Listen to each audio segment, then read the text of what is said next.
Hey guys, how you doing? It's Bob Augusto. Shoulda, coulda, woulda. Well, we're back in the garage again. It's around February 2025. We haven't done anything in here in quite a long time. This time I got a project. It's for my R1200 GS, my 2016. Um, as you know, I'm cutting a video on a trip I took in 2024 heading out to Utah. I did the bird trail and I was doing a lot of off-road riding, off pavement riding here in New Hampshire, and I took some pretty gnarly roads. The result is I started getting a leak in my front shock, so I have to replace the leak in the front shock. I did a little research on it, and well, there's three options I can do. If I wanted to, I could go new, aftermarket, or used. So to go new, I'm looking around $2,100. And that's just a lot of money just to get a new shock. I can't justify that. That's just crazy. So that kind of left that option out. The other option I had would be to go to an aftermarket scenario. There are a couple of good products out there that have an offering for that bike that are basically just mount, plug and play, and they go. The problem is when you go to an aftermarket, you kind of change the dynamics a little bit of the bike. The intention would be to go front, and then I'd have to replace the front, but I'd also have to replace the rear. That would keep the bike well balanced out because it's a kind of a match set, right? When you're done, when all is said and done, you wind up spending more than you would if you bought the single new shock. So the third option that I can go is used. So rather than go the aftermarket route, I decided to eBay it. This is off a 2016, same year as my bike. 26,000 miles on it, like 40 something thousand kilometers. This has actually been shipped in from Germany. Really good shape. It's clean. So this is what I'm going to replace it with. I just can't justify 2,100 bucks for new, and I can't justify 1,500 bucks for an aftermarket when doing just the front and not doing the rear for another 1,500 bucks. I just can't justify that. So I'm going to go ahead with this eBay special. Mine made it to 65,000 miles. I did the bird tray. I did like 35 miles of washboard, and then I did do some pretty aggressive New Hampshire flatlanders towards the end of the year, and that's when it started to leak. So I figured, maybe I get a little bit more out of this. The job isn't too bad, but yeah. So I'm going to kind of cheap out on it a little bit, go used. I can't see what the difference would be. So let's go ahead and get this done. Let's get this mounted, wired, and hopefully there's no issues with it. So anyway, talking about what we have to do to this bike, all of this needs to be removed. The tank, the airbox that's inside,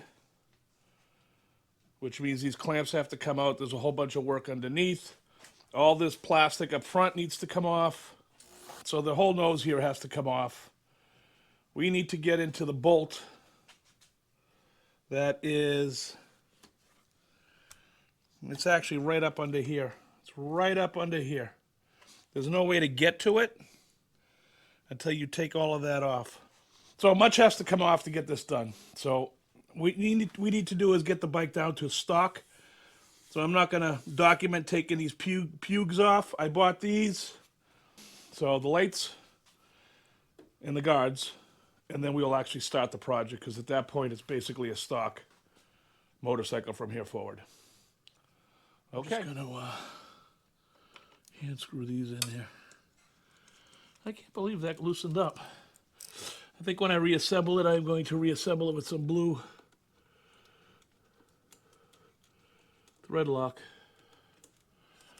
Okay. There you go.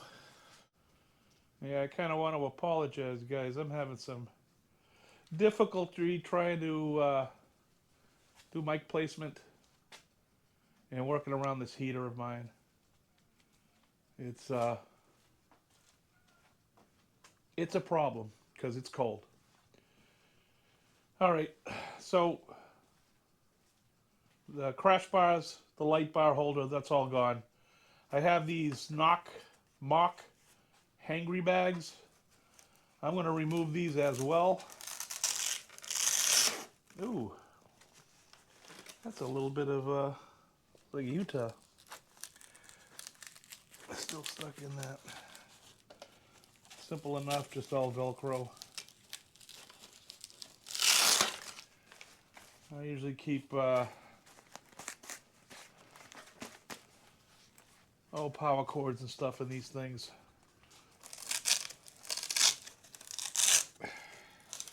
I find them very useful. I think they're good to have. Okay. Hey, kind of looks like how I bought it. Plus 1,000 other things. We're going to start getting into it. So what I need to do now is pop the seats off. Here. Rear seat. Seat.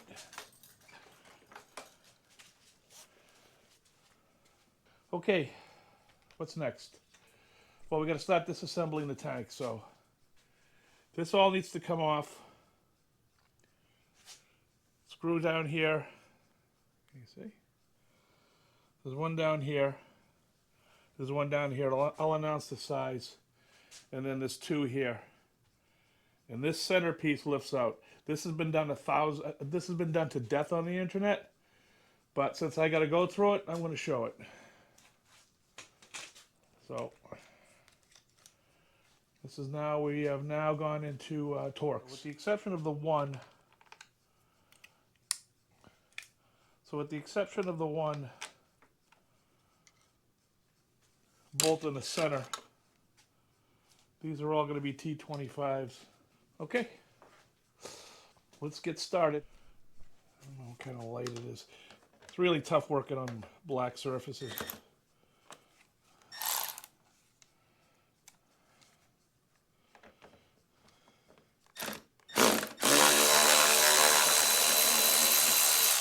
Now, I don't recommend using power tools on plastics, but first of all, this is being removed. This actually has a control where you can control the speed. All right, this one here is a low shoulder, T25, and they're all going to be that except for the one in the center. It's all the same. I can get this piece off without messing with the cap. Let's find out. Oh, I still got one more to go. So I changed the bars. I put bar risers in it.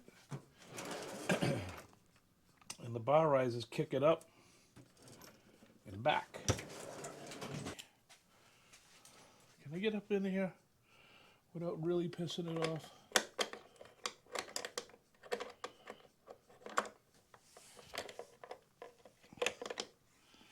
Well,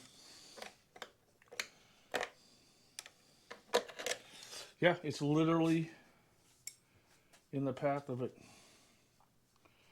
So I'm going to need to come halfway up. I can't just come in way in from the top because literally the bar is in the way. It's right in the way. It's like if they say create the most interfering situation you can by the placement of that handlebar, they've achieved it. That's kind of a bummer. I like the simplicity of being able to take this bike apart, but evidently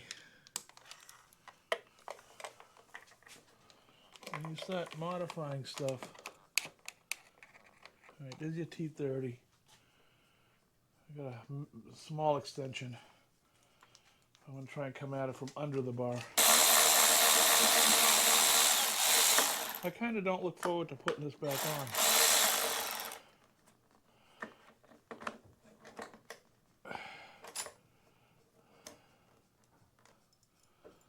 Small shoulder and the big T30. Easy enough. Easy to remember.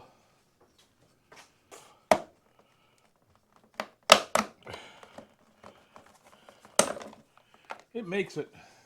It's not happy about it. Just checking all my rubber grommets. They're all there. They all look good. That looks good.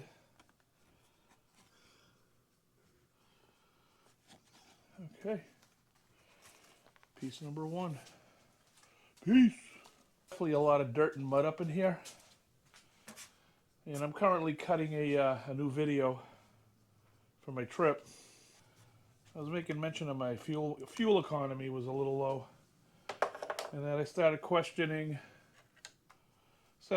whether I needed my air filter replaced before the trip, which I didn't do. Well, we're going to get down into it that deep. That we'll take a look at that, see if my suspicions were correct. So the next step is we want to take these plastics off.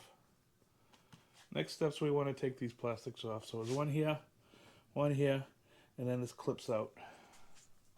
T25s.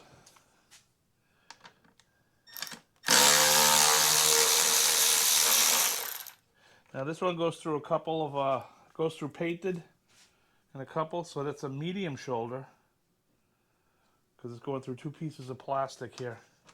This one,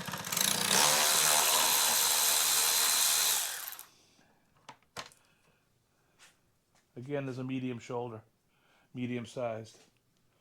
We get this, back it away, and pull it out, like so. I'm just going to stick these in with these.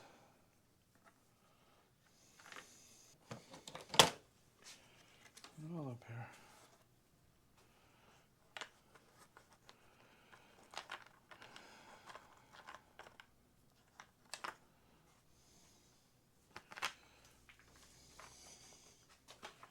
Okay, there's the other side.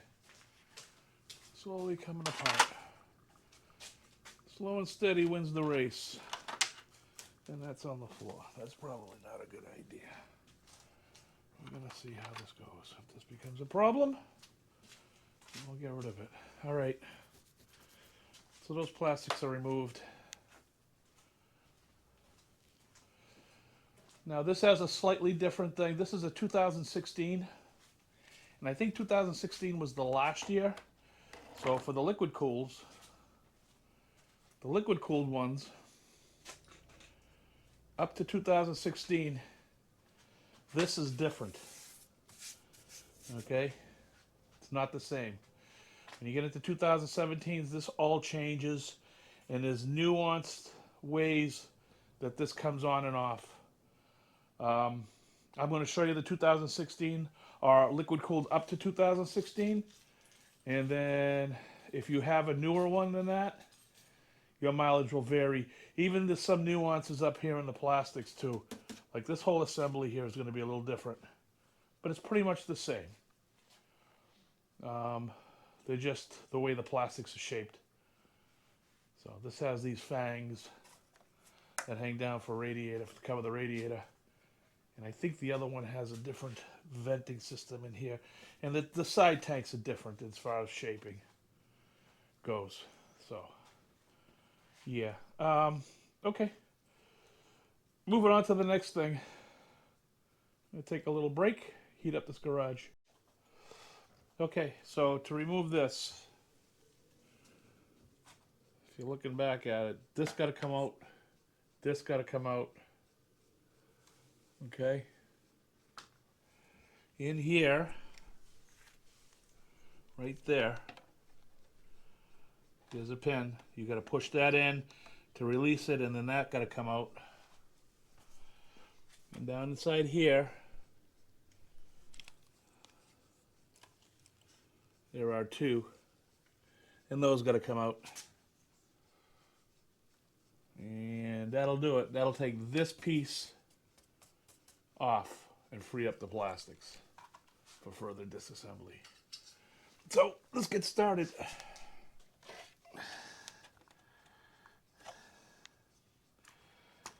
Usually I can just push it through.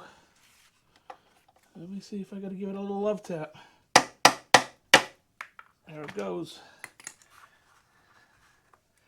It's kind of a stupid pin assembly, but here it is. I'm going to push this through. Really kind of a dumb assembly. It could have been so much better. Honda has a far better solution with these clips. You push it in, pull it out, push it back in, lock it off. But whatever. It is what it is. So like I said, one here.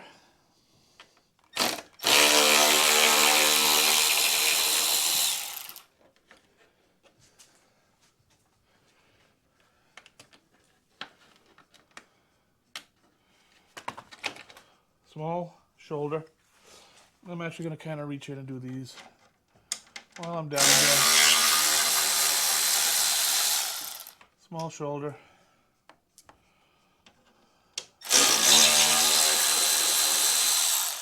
Small shoulder. There's one here. Same size. Yeah, that's it. And then that all comes off. That easy. I'm going to go ahead and take the other side out. Exactly the reverse. I think that's all of it. It is. Here. Here. Here.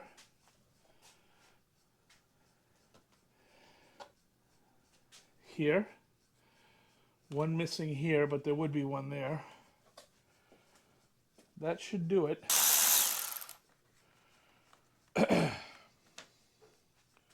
That's the smalls. This one's going through a couple of different plastics, so this might be a different size. Yeah, see, that one is, I don't know if you can see it, but that one's a different size. That's a taller shoulder that came out of here. This one might be similar. No, this one's totally different. This one is a long one with no shoulder. That kind of gets rid of that. And then we got this one up here.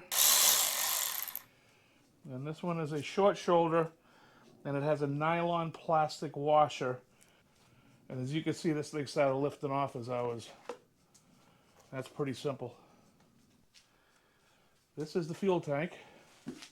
This is the airbox. Okay. This has to come out. And then this has to kind of come out. I think we could just rock it back. Get at the bolt. And you should be able to grab the bottom. I can see the bottom is wide open from here. So it's all about the top. It's all about the top bolt. Alright, let's go ahead and do the other side. It should just pop right off. Not even pop, just fall off. Look at that. That just falled right off. If falled is a word, that's what it did. I'm going to take this off while I'm here. This is the seat height adjustment, because that has to come out as well. Next step is the nose. The nose is the next piece.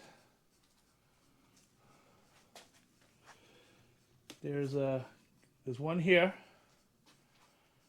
Now, I've never taken the nose off of this, so this is kind of a learning thing, so bear with. Oh, I think this just pulls straight out. So there's no screws down in here. At least I don't think there are. Yeah, let's try it. I'll be pleasantly surprised. This is a plastic washer, medium shoulder. I thought there was some bolting underneath. There might still be. I'm missing it. Or maybe is it pinned? Oh. Oh, look at that. That's just made to order. Look at that. Kudos to BMW, huh? This one just... I'll just come right out. I'm just going to pull these out. There you go. Okay. So, next step now is going to take the gas tank out of my bike. Alright. A little compressed air to clean out the little screw pockets. Not sure of the size, I'll call it out. That looks like the 30. This whole piece has to come out of here. That's what's holding the back side of the tank on. This unit I've watched some YouTubes on it, and I can disconnect this, but it's basically runs down through here. It's clipped here, meaning cable tied, cable tie, cable tie, cable tie, cable tie, all the way to here where it's clipped. That's the plug for the filler cap release. Well, so what I've seen people do is they just basically unbolt it and they take it and they just move it off to the side. And I think that's what I'm going to do. Since the tank now is empty, that shouldn't be a bit of a problem. And it saves me all the hassle of dealing with cutting cable ties and having to put them all back. So that's the game plan. And it's going to be this one.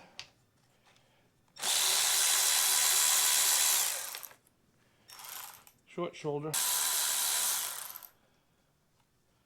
Short shoulder, ditto. They are T40s.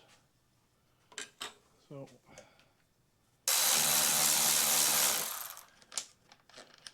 big long one, which makes sense.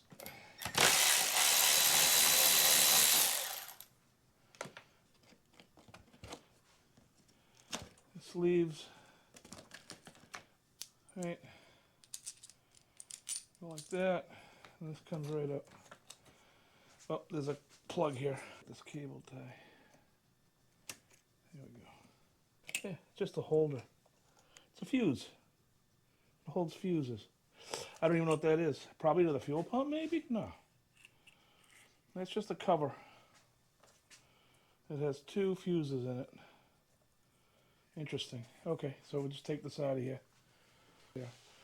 So the other piece of it now is we want to take this all apart. So this is going to go back to aftermarket. Well, it's a mix of both.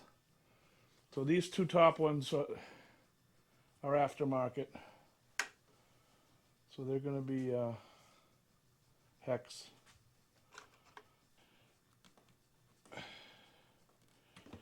There you go.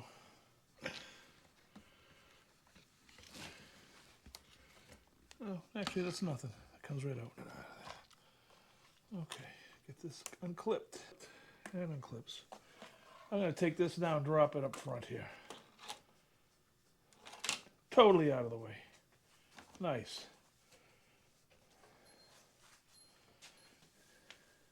It should just pull right out.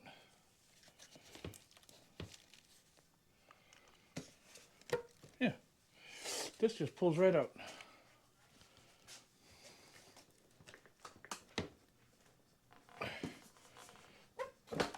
There we go.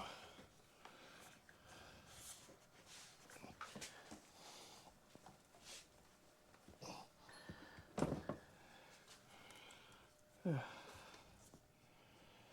Okay. Hopefully you can see this. So we have, we're going to pop this out. And these are electrical. That's one.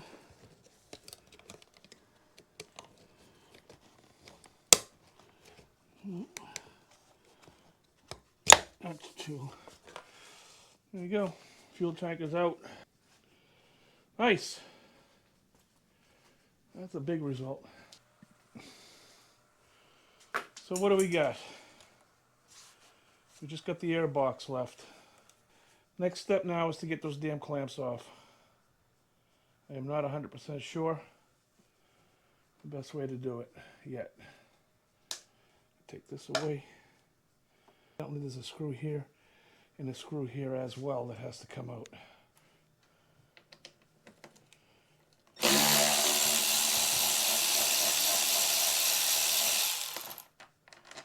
Let's leave that in there.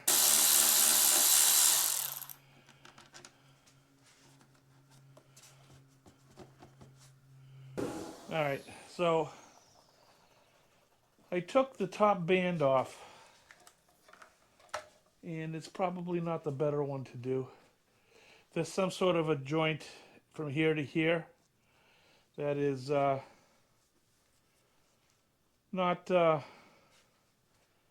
cooperating. So let me just show you how this band goes on. Took me a minute to figure it out. Okay, so there's this little tab here, and then these hooks. So basically you get it started by putting it there. Ultimately where you want to wind up is you want this to be hooked there. So what I'm going to do is get this and just stretch it in. See? So then that fell into the next one and clipped. To get rid of this one, you just go reverse order.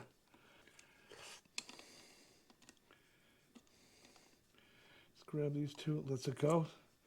Comes right out. That's it. You're going to want to get this out carefully without screwing with it. There's one on the other side as well. So we're going to pop this hose out. That barb. Okay, do the other side. And then we're going to work this box out of here. Actually, we're just going to rotate it back. We're going to pull this one out. I'm going to get this band out of here. Pull this out of here. Like so. Good. And now we take this and see what it takes to rotate it. Something's putting up a fight. But here's the good thing. There it is. There's your top bolt right there.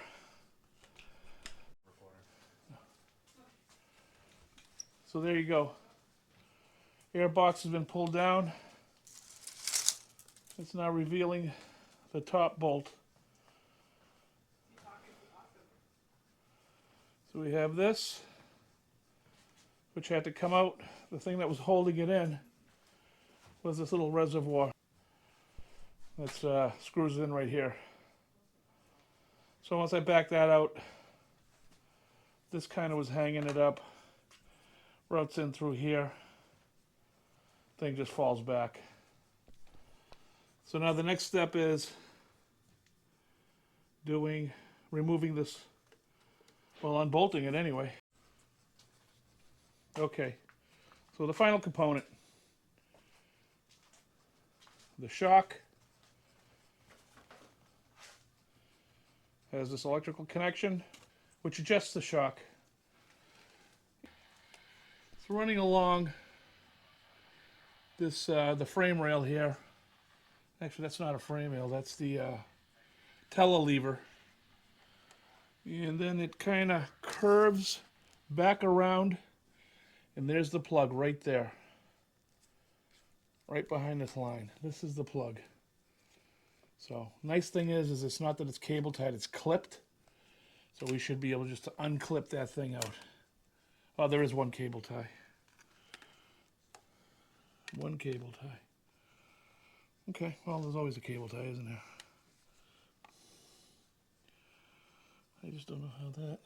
Okay. Yeah, it's going to be 3 hands. I need 3 hands. Luckily, I wasn't born with it. Okay. So I got to snip that cable. Wire is out. We're going to need to put a cable tie right in here. And then it clips in. There's a clip under here. And then there's clips along the telelever, the lower half of the telelever. And I've got that all routed back out to here. So now the next step is going to be to start unbolting the shock.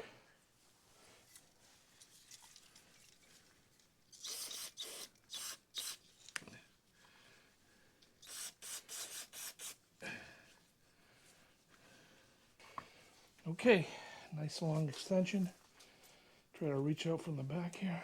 Okay, so there's that. Get a nice flat grab and yep.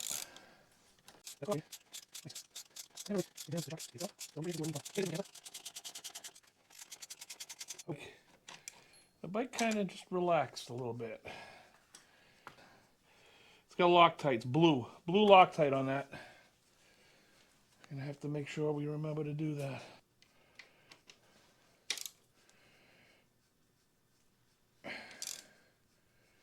Nice. Yeah.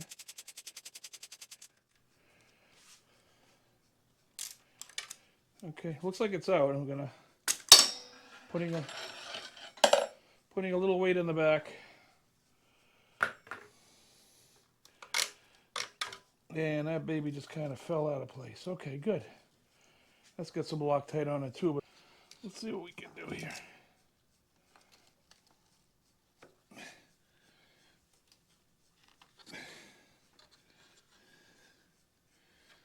We'll raise the bike, pull that out, and out she comes. Nice. Let's bring it down nice and slow. I don't know how far she's going to drop. She's going to drop all the way. Whoa. Okay. Not much I can do there. I'm going to compare the numbers. They are different numbers. But they are the same shock. Exactly.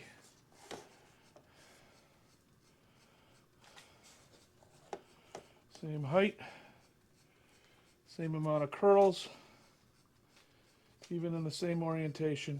I'm good with that. Okay, so, boy, I'm plucking leaves out of this thing like you read about. There's another leaf.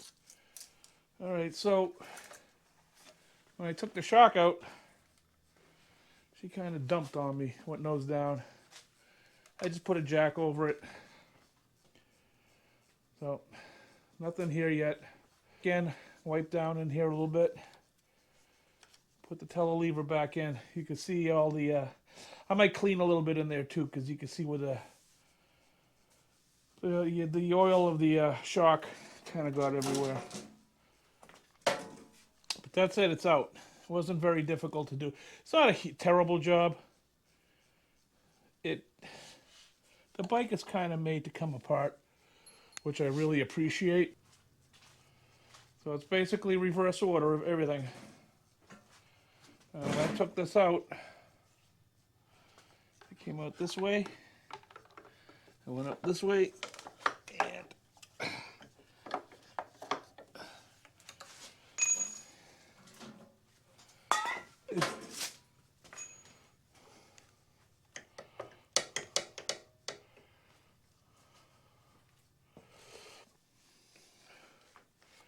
it's really close. There we go. Nice. So that's how that is. So Loctite on this lower nut. I don't know what I'm going to, I don't know what it's supposed to be torqued to. So I'm going to do my best guess. I said we go around back. Okay. That's it. That's good. I'm going to put a little Loctite on the top bolt. And then we'll be done. Okay.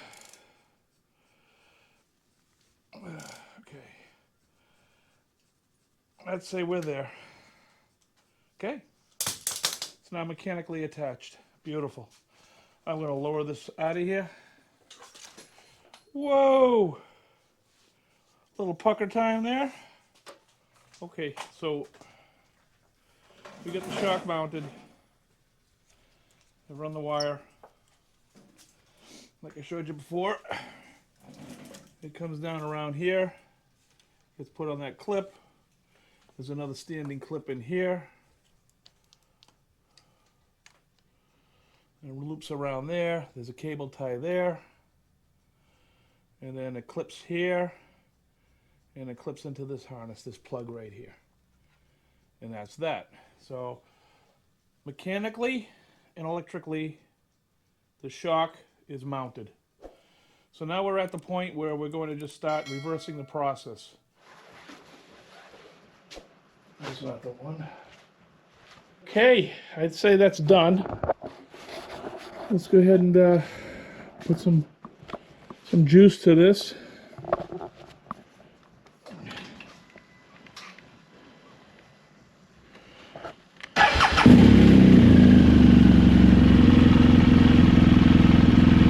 Aside from not having gas, that's all right.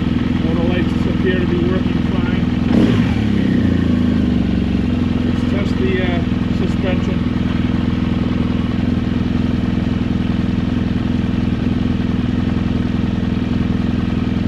Not getting any errors. Nice.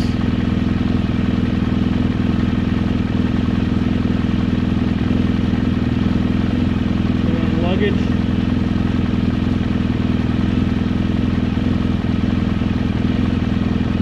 Normal. Hard. Good. Soft. Brilliant. It's getting tall. Nice. Normal. Hard.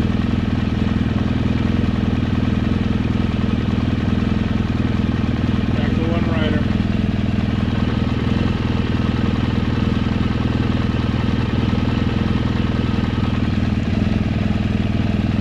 I think we're there.